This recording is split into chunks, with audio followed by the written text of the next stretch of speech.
Sit! Welcome to the Dynasty Nerds Fantasy Football Podcast, where we discuss dynasty strategy, rankings, and all things NFL. So get ready to geek out on fantasy football with your host, Rich Dotson.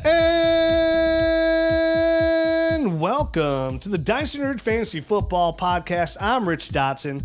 He's Matt O'Hara. Hey. He's Garrett Price. How's it going? It's going well. This is the very last show of the 2024 season for the Dynasty Nerds. Last remote show, hopefully, for a while as well. I'd love to see you guys in person and smell your fragrances as we kick off the 2025 year in a couple of weeks. So we are going to pick up where we left off in our Superflex tight end premium draft where I was sitting at 1-2. And I currently have Jayden Daniels, Garrett Wilson, and Drake London. Matt is currently drafting at 1-6 with Brock Bowers, Caleb Williams, and Brock Purdy in his stable. And Garrett has the 110 slot sitting on Bijan Robinson, Drake May, and Breece Hall. The last pick was Brian Thomas at 312. That owner is now back on the clock at 4-1. I previously taken Drake London, and thinking back on it during our break here, I was like, man, if I could go back in time, I probably would have tried to aggressively try to trade for that 312 as well and give up my 4-2 just so I could have got Drake London and Brian Thomas. But obviously that's in a different universe and different reality. So that did not happen. He took Trevor Lawrence at 4-1. I'm back on the clock here, and I'm sitting here and I'm looking, okay, I got Jayden Daniels. I got my quarterback, and I'm with Matt. I'm like, man, I really want to come out of this with two quarterbacks I feel comfortable with. I don't want my quarterback 2 to be somebody I got a short window here I can't live with. But then I looked at the quarterbacks that were left, and there's about five of them. And then I looked at the teams, and a lot of other teams had already taken 2 quarterbacks. So I was like, man, there's a very good chance that 2 guys that I want will probably be there when I get back. And 2 of the guys I really, really were big on that I was hoping would come back to me were Bo Nix and Michael Penix. And I was like, you know what? I said, there's a chance one of them will be there. But if not, I'm just as comfortable with Baker Mayfield or Jared Goff as my quarterback too. Because I have Jayden Daniels as my young guy. So I was looking at here, it's like, okay, what receivers are available? What tight ends?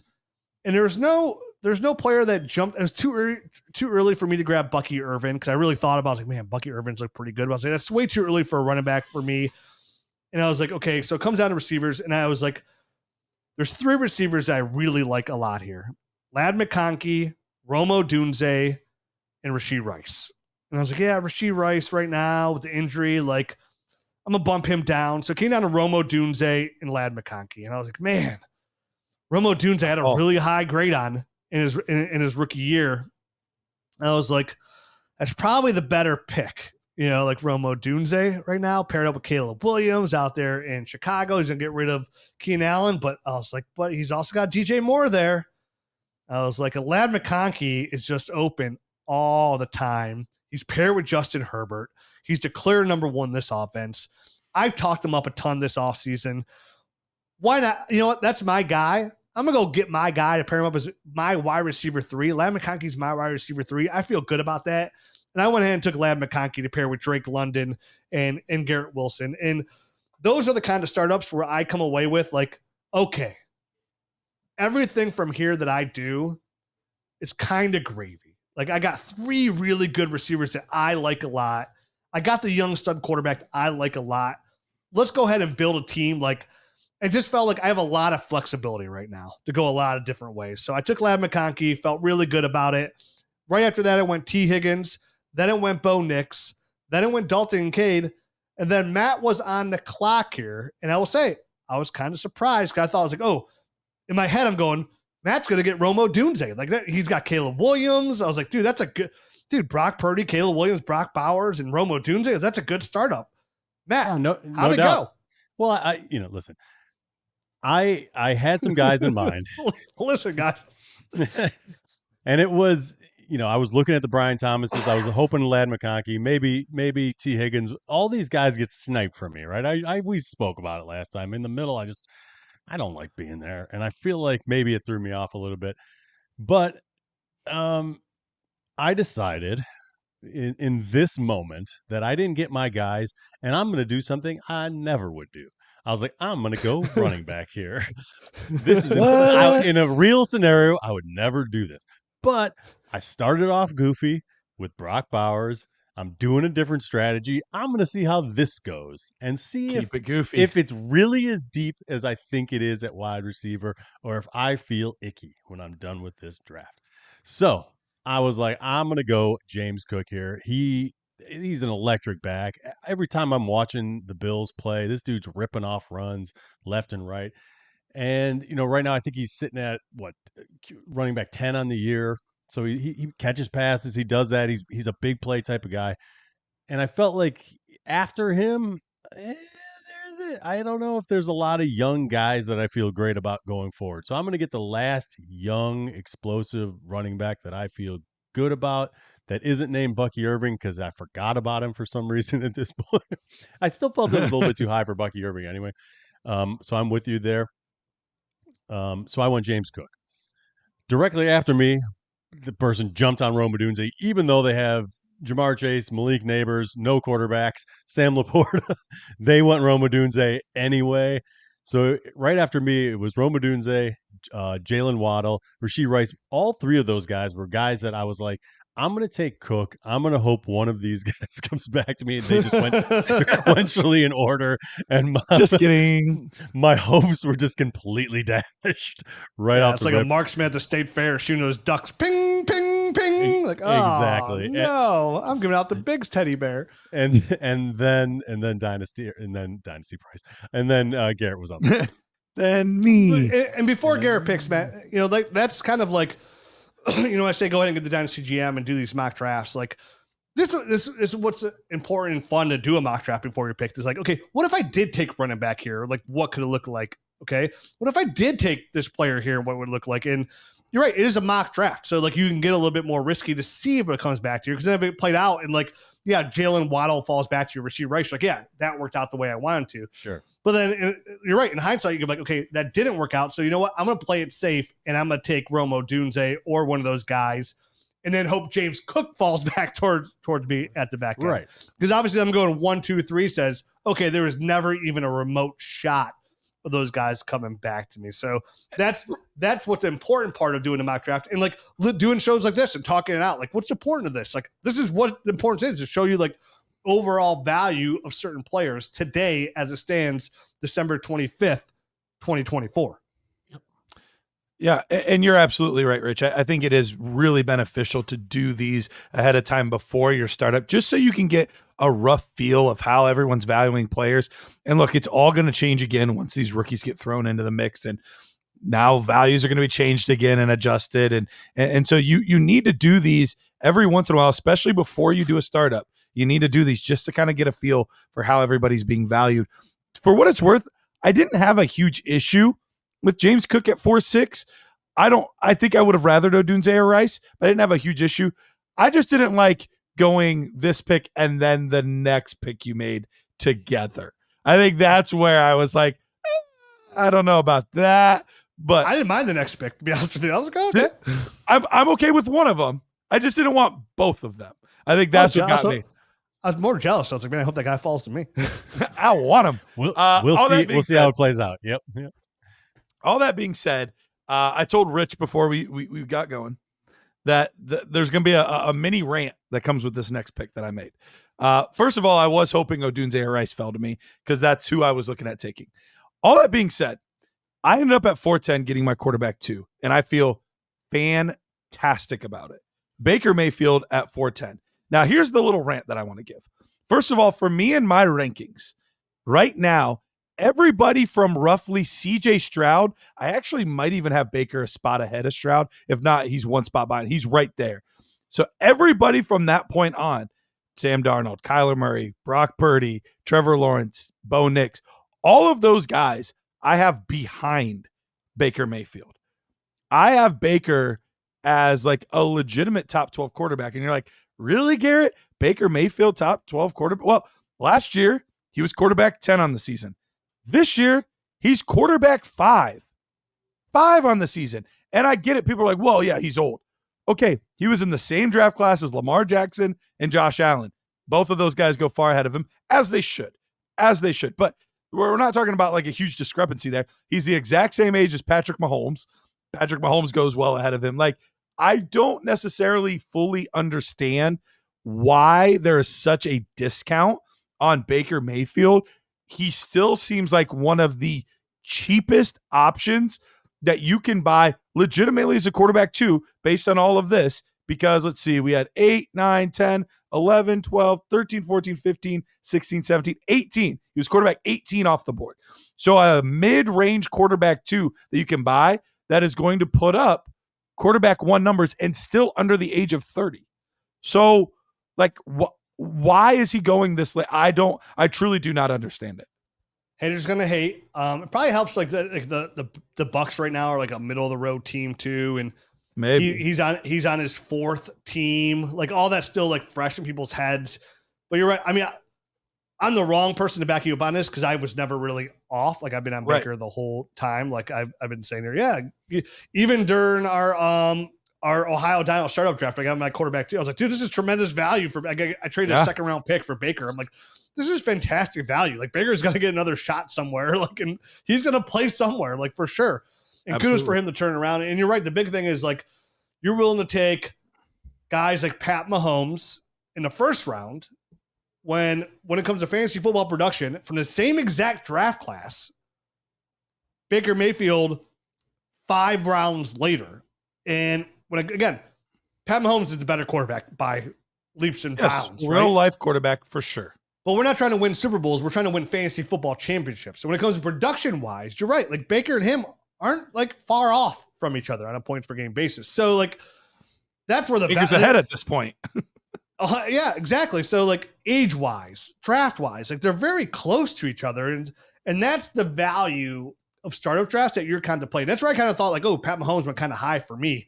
In a startup draft to 5 overall. Like I'd much rather go ahead and get Brock Bowers, Bijan Robinson, Justin Jefferson over Pat Mahomes, and then get Baker Mayfield even a couple round, like a round earlier, take him in the 4th round than when you took him. I did take him. I took him 4th. 410 is where in the 4th. Yeah, 410. So like in the 4th round, like where you got him getting a 4th round, but have one of those elite guys at receiver. So and those are the decisions. That's what you're looking overall in a startup draft, right? Like okay, if I take this player, I'm getting him here because of where the value is left at the position.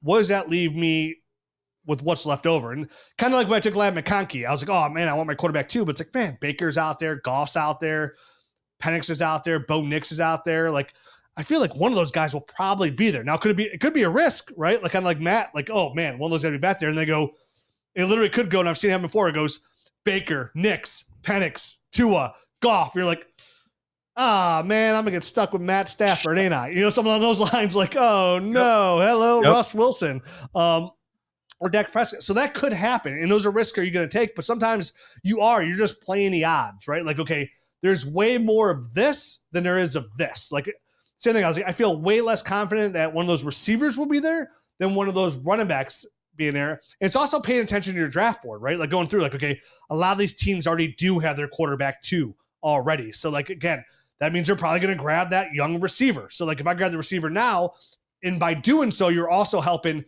push that narrative, right? Like, okay, if I grab a receiver here, that team's like, man, I got to grab a receiver. They're starting to go like hotcakes as well. Same thing, like we see these runs, the tight end run, the running back run, the quarter, like you'll see that I'd rather start a run than be at the end of a run, kind of getting your guy. So I'm with you. Like the Baker Mayfield thing kind of like blows my mind a little bit when you're getting a high production value. And we see these guys all the time. We'll see like an older receiver fall in that category. Like Joe Mixon, we've been talking about for a couple of years, falls in those categories. There's always those one players out there that are just producing at a really good level, but the dynasty community just says, yeah, you know what? That might taste delicious, but it looks like a doo-doo pie. Meanwhile, it's just a nice, delicious piece of chocolate. Hey-o. It's weird for me to say because I don't really like chocolate. But yeah, you know what I mean? You know what I'm saying. We get the point. That's a Snicker bar in the pool, sir. Oh, whoopsies. So that being said, it did start a mini run of sorts because right after Baker Mayfield went Jared Goff and then Tua. So that kind of, we're starting to see that pool of guys that you trust dry up a little bit, but then the run ended. Devonta Smith, first pick of the 5th round. Kyron Williams, the first pick of the 5th or the second pick of the 5th round. And then it came to me. And Rich, you mentioned it earlier. I'm big on best player available. So I was really trying to decide, like, who is the best player? I could use a tight end. I could use a wide receiver. Who do I think is truly the best player available? And in retrospect, I was tempted to take TJ Hawkinson, and I kind of wish I would have, but I like how it worked out okay for me at tight end. So I'm okay with it, but that was somebody that I really struggled with. I would have loved, though, for Rashee Rice to have fallen one more pick. And if I would have been able to get him at 410 and then Baker at 5'3", I would have felt really, really good about how it all played out. So sometimes you just miss it by a spot or two. That's kind of how it worked out. I like Zay Flowers. That's who I took here at 5'3". I've been probably on this show, I'm probably the highest on Zay Flowers. He's somebody that you love as your wide receiver 2. You don't love as much as your wide receiver 1. And I think that's the tricky part is, like, is he a top end guy? No, but he's pretty darn consistent. When you look at the wide receiver position early on in the season, it was a roller coaster. It was all over the place, but he really kind of has cemented his role. He's wide receiver 16 on the season, and he has double digit games every week since week 8, double digits or more. And he has some games in there that are 18 and 29. So he has some big games, but he's at least giving you that steady double digit floor pretty much week in and week out. So I don't love this pick, but I'm not upset about taking Zay Flowers here either. Yeah, and you're right, because, like, as a wide receiver 2, you feel really good about it. So, like, in all dynasty drafts, like, hindsight's 2020, right? Like, you always look back, like, oh, if I'd known this, if I did that. It's why we're in so many dynasty leagues. Like, oh, give me one more shot at it, and I'll right. do it better this time, which you never do. You always have hindsight. So in hindsight, 2020, when I criticized your pick, where I said I like the player, I don't like the pick. If you can go back in this draft again, would you rather have Breece Hall and Zay Flowers like you do in this draft? Mm-hmm. Or would you rather have Brian Thomas, Drake London, or Jackson Smith and Jigba and Jonathan Taylor? And that's something I looked at too, is I have been a big JT guy. And so that's where it gets tricky for me, because I'd probably rather the receiver in JT, probably. But I do love, like, the gap. Like, there's a 2-year age gap between Breece and Jonathan Taylor, and that is a lot. Yeah. And I'm still getting a good young receiver, just not as good. So, like, that's where it's really close for me. Okay. Yeah. And in hindsight, like, I'm like, oh man, I'd much rather have just Jonathan Taylor and, like, one of those stud receivers than Breece and Zay. But, like, again, that's always high. Like, there's no guarantee. Jonathan Taylor in some drafts could easily have gone in the 3rd round, right? Like, sure. You never easily know. In the 4th. Especially after this week. Either. And that's why it's so easy in hindsight to go back. Because, like, you're right. You can be looking like, man, Jonathan Taylor here at 5'3" is really good value, but, like, man, I already got Breece Hall and Bijan Robinson. I can't. Right, I can't do that again. No, even if he's the best player on the board, I can't take Jonathan Taylor here, because he's also going to be like, you can't be like, oh, I could trade him for a stud receiver, because nobody's traded a stud receiver for a running back like Jonathan Taylor. So you take Zay Flowers, and then goes Dak Prescott, TJ Hawkinson, then Jonathan Taylor, and then Matt is back on the clock here at 5'7". So I'm here at 5'7", and listen, at 4'6", I said I was going to do something goofy, and I went James Cook, knowing that I had guys Rome Odunze, Waddle, Rice, Devontae Smith, and Flowers were also in my queue as guys that I would have picked had they come back to me. All of those guys went, and really, I'm staring at a bunch of guys that I don't feel great about. I think. There's warts all over the place. DK Metcalf, Pickens, Jayden Reed, I do like a lot, and I was very tempted to take Jayden Reed here, but at the same time, there are so many mouths to feed in Green Bay. I don't know if he's going to be the guy, and I was like, listen, if he comes back to me, I'm 100% swooping him, and that's where I felt on a lot of these guys. DJ Moore, I'm like, if he comes back, I'm gonna take him next round if he comes back. So I go. This is another thing I would never do. I would never, ever do tight end, quarterback, running back. But I did it just to see what happened. I wanted to, this is like an experiment for me at this point. You know what I mean? I know this is not a real team. I want to see what's going to happen, and I'm going to play this thing out to the very end. So I go Jacobs here. as a running back, so my second running back, I feel great about him. Josh Jacobs is a fantastic player, and he's a great fit there in Green Bay. They're running the heck out of the ball. He's a monster as far as fantasy. So I'm gonna see how this thing works out at the wide receiver position. It's not feeling great because this is so far away from what I normally do that I don't feel good about this at all. But I just want to see what happens at this point. So Jacobs was my picker. And then after me, it immediately goes DK Metcalf. He doesn't want us to talk about it. He just said, we're moving on. Yeah. Oh, no. Let's move on. And then Bucky Irving was a guy that I was actually kind of looking at this pick, but I wanted to go Jacobs because I just know that he's the guy there. Bucky Irving, I think, is going to be the guy. Everything points towards him being the guy. And he's taking using him the last 9 minutes of the game last night, which was so stupid and ended up costing him the game. Yeah, it was kind of weird. So Jacobs was my pick, and now it's on Rich after all those. Yeah, so when favorite pick of the draft, did you say George Pickett? I don't know if you said George Pickens. Did you say George Pickens? I said Pickens, and then Bucky Irving. Okay, Bucky Irving. So then I'm back on the clock, and again, the risks I took worked out perfectly because a guy that was higher on my list because there's two guys. I wanted one of the two younger guys compared to the Goff and the Bakers, and it worked out. And it probably wouldn't work out today after the game, but at the time it worked out. It was Michael Penix. So I didn't get Michael Penix to pair with Jayden Daniels. And like, I'm ecstatic at this point because like my whole team's young, right? Like they were all drafted within the last couple of years here. So I have a really good young team by taking Michael Penix. And I thought about his coming here. I was like, man, if Bucky Irvin's on the board here, like I might have to try and push it and take that quarterback next round as well. Cause like, I really like what I see on Bucky. He's 22 years old. He's a rookie, fits in that mold of a first year running back contract. Like if I miss out on him, there's nobody I really love after that. But like once Bucky went off the board for me, it was a very easy pick for me.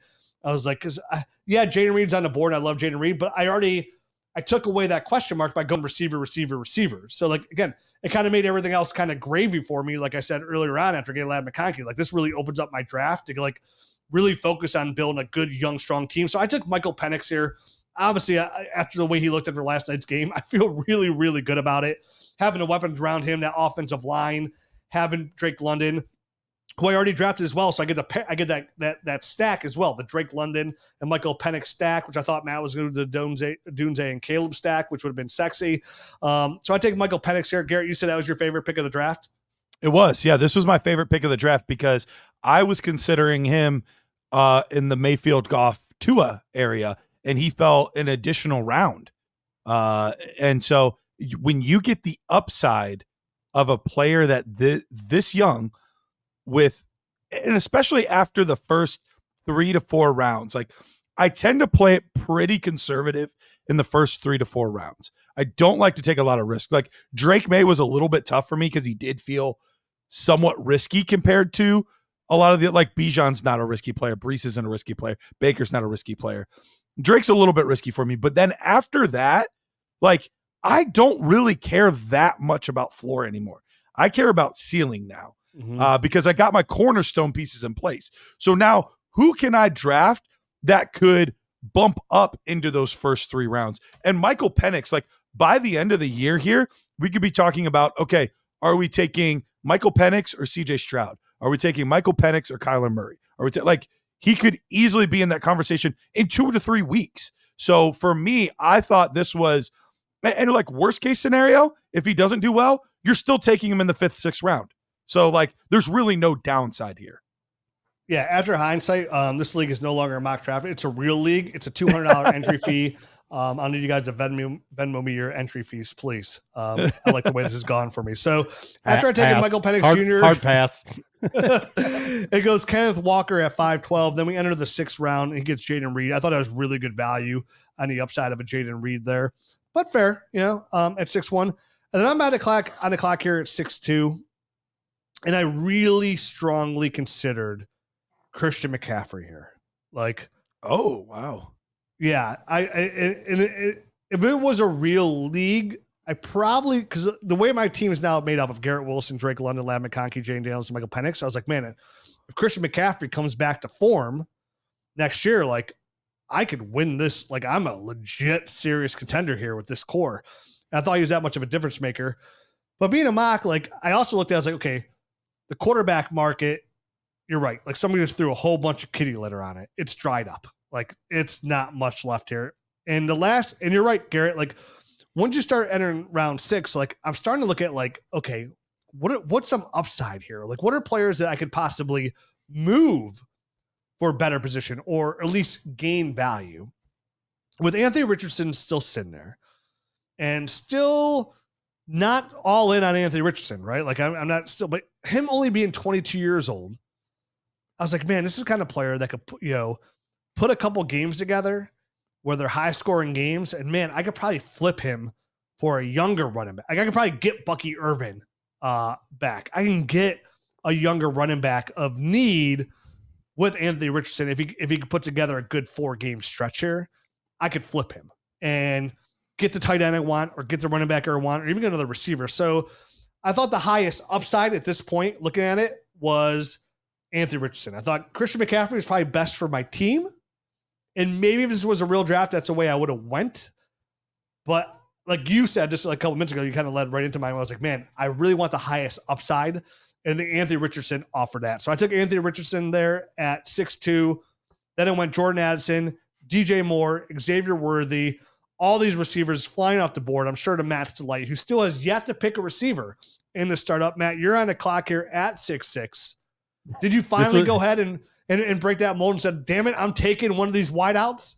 Well, I needed to, so I did. I didn't feel great about it. And literally all the other players that have gone were all queued up and ready to be taken by me, and they all went directly ahead of me. So I'm sitting there kind of scratching my head, wondering what the hell am I going to do? Is there anyone out there that can save this position? The answer is no. At this point, there is not. The best I can do is Brandon Aiyuk, which is who I ended up drafting here. Listen, he's got a shot, right? I mean, Sure. Deebo Samuel could be gone next year. He has a shot of coming back off the injury and being the number 1 target there in San Francisco. That is what I'm hanging my hat on at this point in this draft. It sucks. It doesn't feel good, but it's a possibility that he could come back and be the guy there. So he was the last hope, the last guy that I felt really, really good about. There was the guy that got picked directly next, and I was kind of going between the two of these guys. But Aiyuk was who I settled on. Chris Olave was the guy that did end up coming next, and those are the two guys I was kind of going back and forth on.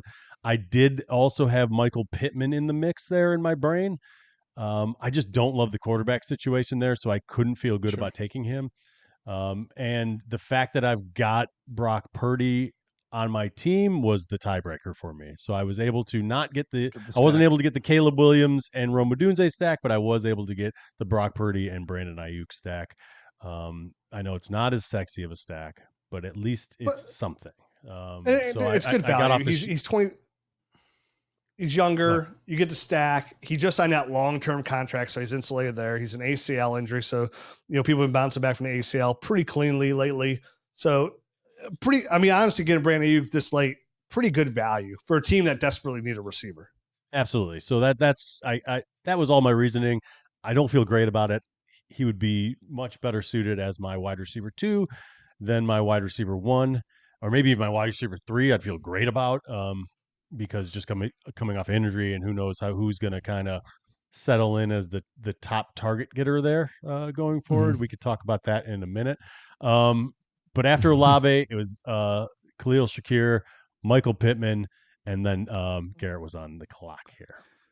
This was definitely one of the scenarios where the lack of ADP hurt me because I missed that Mark Andrews was still on the board. Had I known and realized that Mark Andrews was still out there, that would have 100% been my pick here. But I didn't realize it. I missed that for some reason. And so with that being said, I was still just trying to go, who's the best player available? I could take another running back, but it's going to be an older guy or a younger guy with quite a bit of risk. I could use receiver, but I don't want to take one just to take one. And I ended up going with Jawan Jennings. And even now, I'm still like, do I love that pick? Do I not? Like going back and forth. I was considering Chris Godwin there. I was considering Terry McLaurin there, but both of those guys being a little bit older, I was like, I don't know. And Juwan Jennings is no like spring chicken himself. He's a little bit on the older side too. 27. Yep. But with all that he's done this year, he's been like a very, very good wide receiver. I think better days are going to be ahead even next year because I do think that there's going to be probably no Deebo Samuel there. So I think better days are ahead. And it seems like he has a good rapport with Brock Purdy. Brock Purdy should be coming back. I would just like it to level out a little bit, because you have these monster games, these 25 points, 28 points, 46 points, but then it goes to like 9 points, 8 points. Like I would like for that to level out a little bit. But overall, I think he's one of the off-brand players that I think is just as good, if not better, than a lot of guys in his range for fantasy football. But people are going to take him later just because of his name. Yeah, I mean, I was guessing that you took this guy thinking, hey, he's going to be the guy that kind of steps in. Ayuk's not going to be the guy. So I thought maybe we'd have that conversation. Where do you think that one is going to land? Do you think if Aiyuk comes back, and obviously they got Ricky Pearsall, the first round draft pick, I'm curious what Juwan Jennings' role is going to be. Is it just going to be the same, and there's going to be games where he hits and misses? If so, I think this might have been a little bit of a stretch because there are better guys on the board. If that's the case, if you think, hey, he's going to be the guy, then I think this is a good pick and it's good value. So that kind of how you feel about Jennings, to me, determines whether or not this is a good pick. For me, I obviously went Aiyuk, so I'm gonna say this isn't. You're gonna say no, right? But if you I'd feel also Juwan second that Jennings, say no. It's not a good pick. I think with I thought I'm with you though. I thought it was like a wacky ADP kind of thing. You're just like, this is like, you don't even know. Like, unfortunately for us, like we said in the beginning of last show, like Sleeper's ADP was not existent. So like you literally had to scroll through 1,000 names, literally 1,000 names to see who was even available because there's no list to even cross off of. That's how bad it was. Right. Like there was no sensical order of this. Like Mark Andrews could have been player 990. And I missed a couple guys because this, and you're right. Mark Andrews is probably a good pick there. So I kind of took it for that. Like you kind of like, this is a good guy. I think Juwan Jennings is like a really good receiver, just on the extension. So he's like safe there, but like the mystery. It was probably my least favorite pick. Anybody. It was probably my least favorite pick of the picks I made. Yeah. At that point, like I'd rather just gamble on the upside of the free agent, Chris Godwin, which, obviously when Tucker Kraft, Bryce Young, I would have taken Bryce Young there ahead of Juwan Jennings for how he's played these last couple of weeks. Then went Bryce Young, Tyrone Tracy, Josh Downs, and then Garrett, you're right back on the clock, and you did kind of. I did go with Chris Godwin. Yeah, you righted the ship there a bit. Yeah, yeah. And in retrospect, maybe I should have just gone with McLaurin and Godwin. It would have been a little bit of an older room, but it wouldn't have been that much different than Jennings and Godwin. Yeah. So in retrospect, I probably would have done that instead, but it is what it is. Or it would have been Andrews and Godwin, and I would have felt great about that. Yeah. So McLaurin's still on the board. Jerry Jeudy's still on the board. Again, guys that were like probably buried within this more. And you know what? And this is where it got hardest, right? Like it did at this point. Smart draft, because like these players were all kind of like no standout players, even in your rankings. Like you're down in your rankings, like trying to figure out like who's what, where, and who's like, already gone. Yes, yeah, it was having to scroll through like 1,000 players made this really, really difficult. So it really was like a mock draft, and unfortunately, where we started drafting, like there was no going back. Like we already had the nerd herd in here, and we're like kind of like Garrett's like, dude, we got to make the best of it, because at this point, like I'm a whiny little bitch in a text message going, this is crap. There's no credence. I was like, this holds no credence. There's no merit to this mock draft. Like these are players that like somebody's. I was like, exactly that. I was like, players are going to get missed here that shouldn't have got missed. And you're like, dude, we got to make the best of it. And I was like, he's right. I'm sick. I'm in a bad mood. I'm being a whiny little bitch. But you know what? I'm gonna let him know. I'm gonna let him know this holds no merit. He's going here. And then, but like, what's good though is like now here we're doing this show, kind of talking about, okay, I would have taken Mark Andrews here, right? Yep. So like. Completely fair. You would end up with Mark Andrews. Went fine, because then after you took, who'd you take? You end up with Godwin. Chris Godwin. Yep. At pick. Yeah. So you took Chris Godwin. Then it went Chase Brown, Joe Mixon, Jameson Williams, which is still like, dude, I mean, another good game. I was really hoping that he came back to me, and again, I get sniped by one pick right ahead of where I go. But I was happy as could be when Mark Andrews was sitting there, and best available. He was the best available guy. I need wide receivers, and guys like Terry McLaurin, Jerry Jeudy, they're all in my queue. They're all at the top of my queue, along with Mark Andrews. And I'm like having this internal struggle. Do I just go ahead and draft the best player, or do I fill this need at wide receiver? And I went, I'll figure out wide receiver later. I go tight end here, Mark Andrews. In a tight end premium, I now have Brock Bowers and Mark Andrews, and that feels really good to me. I really like having those guys. I mean, I'm in a tight end premium league where I start like 4 tight ends because I'm so disgusting and sick at the tight end position, and I made the playoffs. Unless you're in an anniversary league, then you want to start 4 tight ends. Right, exactly. Yep. So it is what it is. I love tight ends. This is a tight end premium. Mark Andrews sitting there staring me at the face. I'm going to take him every time. Note to listeners, he did not figure out the wide receiver position later. No, dude, it was bad. I really thought these other guys would come back to me. I thought my receivers were ugly, and I looked at yours. I was like, oh, mine are great. I'm fine. Yeah, yours are great compared to mine. So right after me, moving on, Christian McCaffrey, Tyreek Hill. So we're starting to get a little bit of aged players, like a fine wine coming off the board here. Chuba Hubbard was next, and then Rich, you're back on the clock. Yeah, so obviously I missed out on Christian McCaffrey. I was getting excited. I was like, oh, I might get McCaffrey. Like, even though I was going to take him last round, like, he's going to come back to me. Like, this is going to work out the way I like it. And then Chuba Hubbard went, and I was like, my first thought was like, wow, that's tremendous value that person just got. Like, you're talking about like certain picks, like sometimes in startup drafts, they stand out to you. I'm going to say the Chuba Hubbard pick stood out to me a lot. It was a good pick. Think at 7'10", getting that player at 25 years old who just signed a long-term extension, who's looked absolutely fantastic with a young running back behind him who probably won't even play in 2025 at all. Like, that was a pick I really thought was really good. And again, more reasons in my eyes why, like, in the beginning of startup drafts, and I know, Garrett, like you said, there's different makers outside of those top guys. Like I said, I would have taken Devon Achane earlier, and it would have changed the dynamic of my draft a little bit there. But like, this is why I kind of like to fade running back a little bit. Like, I could have got Christian McCaffrey, Joe Mixon, Chuba Hubbard, right? Like, guys out there that I feel really good about, where when you look at the receivers, there's nobody even sniffing close to Drake London, Brian Thomas, Jackson Smith, and Jigba. And that's why the reason why I do pivot that way. Like, again, really good players, but it's like what's available later. So I'm on a clock here. To me, this was an easy choice. I had not taken a tight end yet. This pool is really dry. I take a 20-year-old stud who's coming to his own, David Njoku. I get him there, so I feel really good about that. Then it goes Mike Evans, then Isaiah Pacheco, and I'm back on the clock, and the Cleveland lover in me, but not even necessarily true. It has to do with Cleveland. I take Jerry Jeudy, 25-year-old receiver, just signed an extension, having a really good year in fantasy football, really coming to his own this year. Not a wide receiver 1 currently, but putting up good wide receiver 2 numbers out here in Cleveland. We're hoping the quarterback situation is going to change drastically. We hope. We pray. Actually, no, Jerry Jeudy is wide receiver 1. Oh my God, I was wrong. Jerry Jeudy right now is wide receiver 11.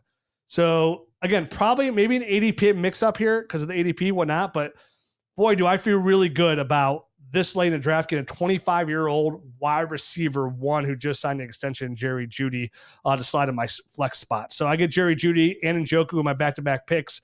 Then it goes Terry McLaurin, Kyle Pitts. I mean, you feel good. I literally just last week, I was like, man, Garrett, like on the Nerd Herd show, I was talking about like, man, I still feel really good about Kyle Pitts and his value. Can't get worse, right? Garrett, when I talk about like ebbs and flows, we did that show on Friday. It is now Monday, and I feel drastically different about everything I said.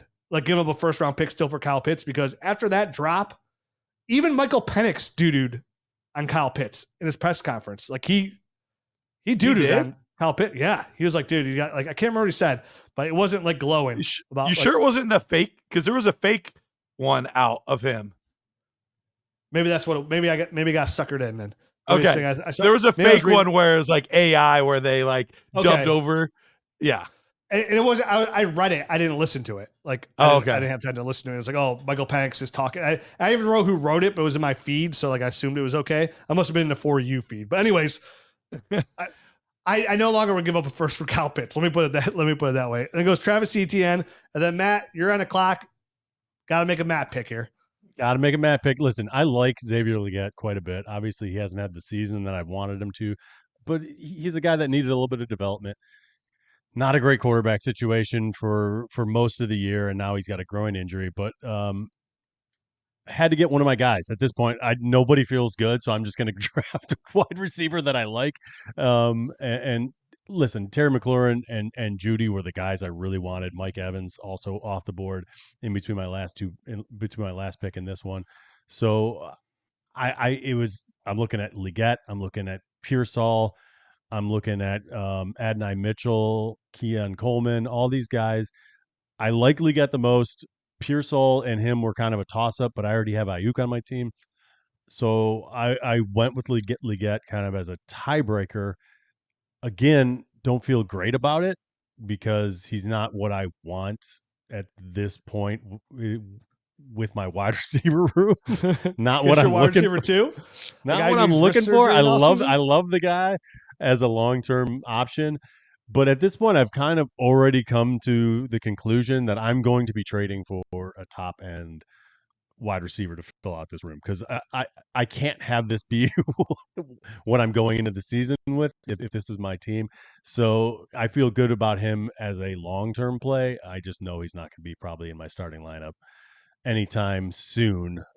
Obviously not the rest of this season, but probably wouldn't be there to start the season either if my team is truly a contender. So at this point, I'm starting to feel real yucky about the way this went. I don't know if we want to take a little bit of time because I know we're crunched. This is the last round. After we get through Garrett's this round, we're gonna go through and just say the rest of our picks and kind of go over our teams. Okay, then I'll save that for after this. So after I went, DeAndre Swift went, David Montgomery went. DeAndre Swift. If you need 8 points, he's gonna get you 9. If you need 10 points, he's gonna get you 9.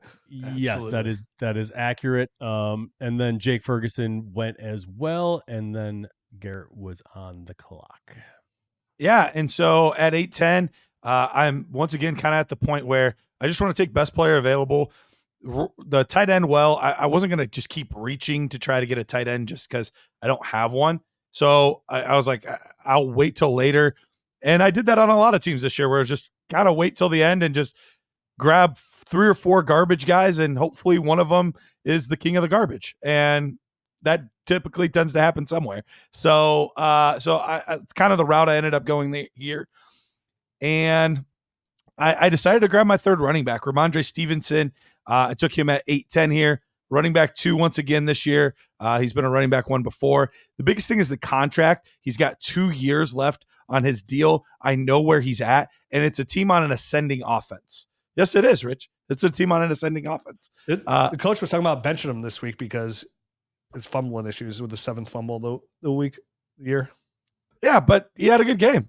So yeah, you're right. All is forgiven when you have a good game. So all that being said, forgiven but not forgotten. Not forgotten that next fumble. Look, if a guy can have 7 fumbles and he's still playing, he's good. I'm not worried. It just means the other guy on the team sucks. Exactly. When you're a fresh cherry sitting on top of a pile of garbage, you're like, I guess I gotta eat this cherry only. But the thing is, they're stuck with him the next 2 years, no matter what. Like they're stuck with him after 2026. They can move on. Sean Watson. Well, that's a little different. Yeah, but they cost way more money to sit on the bench. All that being said, I like having a good trio of running backs, and I already had the best running back room, and that just kind of helps complete it. At 8-11, J.K. Dobbins went. Would have been fine with Dobbins. I was going to go either one there. So he was the one that doesn't have a team at the moment, and I don't know what his role will be next year. So that was kind of the tiebreaker for me. Ricky Pearsall at 8-12. And that rounds out the first 8 rounds. So, Rich, do you want to go first and kind of tell us the total of your team? Yeah, so obviously I know with Jerry Jeudy to get to that point, I went from the 1-2 slot, my team looks like this. You guys are going to all be like, wow, Rich's team is way better than those guys' teams. And when you think that, you'll be right. My team consists of Jayden Daniels, Garrett Wilson, Drake London, Ladd McConkey, Michael Penix, Anthony Richardson, David Njoku, Jerry Jeudy. And I follow that up with James Conner, Trey Benson, Stephon Diggs, Marshawn Lloyd, Aaron Jones, and Wan'Dale Robinson. Nice. All right, Matt, you want to give us through round 14? Because we're not really worrying about round 15 since we didn't all get through it. I guess I'm going to include my round 15 because I need them. Sure. Go ahead. You don't you dare steal my round 15. If you need a round 15 player, it didn't go well. Please, Rich said it seems better than me. I need every edge I could get. All right, so everyone knows how mine started. Brock Bowers, Caleb Williams, Brock Purdy, James Cook, Josh Jacobs, Brandon Aiyuk, Mark Andrews. Thank you. Love you. Xavier Legette. After that, I thought I got some pretty good value here at these last two rounds. Najee Harris and then Kirk Cousins. I know obviously Cousins is going to be shopping for a new team, but I do think he's still going to be a starter next year. And to get a starting quarterback in the 10th round, I felt pretty good about as my third QB. After that, Calvin Ridley in the 11th round. Not a world beater, but somebody I felt like could kind of maybe stabilize my position a little bit. He's your best receiver. At the exactly. And I got him in the 11th round. So that feels nice. And then obviously tight end premium, I'm going to start sniffing these guys out, kind of like Garrett a bit here towards the end of the draft. Even though I have two high-end options, it's not going to stop me from going to get more of that hot garbage that might end up on the top of the heap. So I went Cole Kmet and then Dallas Goedert in back-to-back rounds in the 12th and 13th round. And then the 14th and 15th round, I am kind of just trying to get guys that might have a little bit of value. Parker Washington, I think next year has a pretty good shot at being the number 2 there in Jacksonville. And then Hollywood Brown. I mean, lost season basically to the injury. We'll see where he ends up. I think it was only a 1-year deal that he's on in Kansas City. So we'll see how he ends up next year. Probably in a better situation than he was in this year. So I feel pretty good about getting him in the 15th round, which is why I'm including him in this draft so breakdown. Because you're like Michael Scott. You're like Michael Scott on the Christmas episode when him and Phyllis are fighting over being Santa Claus, and he's going over to people like, "Please sit on my lap. I need this. I need this. But listen, altogether, this experiment for me, it just kind of showed me, hey, if you want to do something like go tight end early and you need to get two quarterbacks like I do, like I need that safety blanket. So it's going to be tight end, quarterback. Your next picks can't be running backs. They just cannot. It's not going to end good. You're going to be scrambling for wide receivers. So you can either mix in those running backs high or kind of you're going to have to wait. I feel like my scenario did not work out great for team building.